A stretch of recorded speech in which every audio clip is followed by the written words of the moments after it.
Hi guys, Nick from Dieselheat here. Just a quick video for you today to talk to you about the integrated fuel filters which you'll find in Eberspacher D2 and D2L fuel pumps. This is a D2L, but a D2 fuel pump also has an integrated filter, and also in the Belief air heater fuel pumps that we ship with most of our Belief air heaters.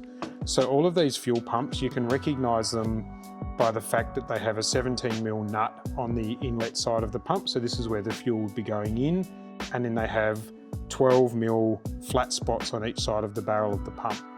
When you see a pump like this, you know that built into this pump is an integrated fuel filter, and particularly if you don't have a pre-filter between the fuel tank and the pump, these filters can become blocked up. A lot of Eberspacher kits don't come with pre-filters, and so this is a common issue. A great symptom of the filter being blocked is, first of all, you're getting fuel supply faults on the heater. So if you've got one of these pumps and you can hear it ticking more loudly than it normally does, or you're getting fuel supply or ignition failure faults on your heater, get a 12mm spanner and a 17mm spanner and undo the nut on the end of the pump. Once you've cracked it, they're pretty easy to take off. So you need to unscrew this little end section here.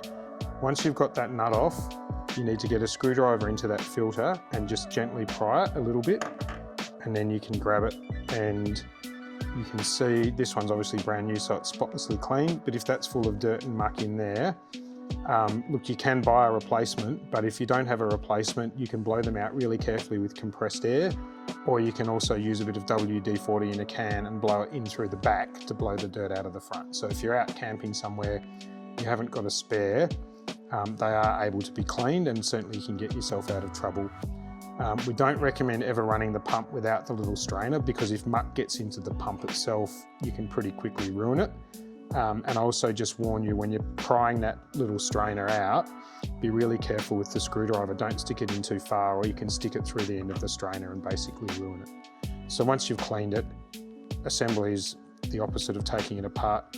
Poke it back into the pump, screw the inlet back onto the pump like that, and hold it with the 12mm spanner and just nip it up with the 17mm spanner. And there she is, all cleaned up and ready to go.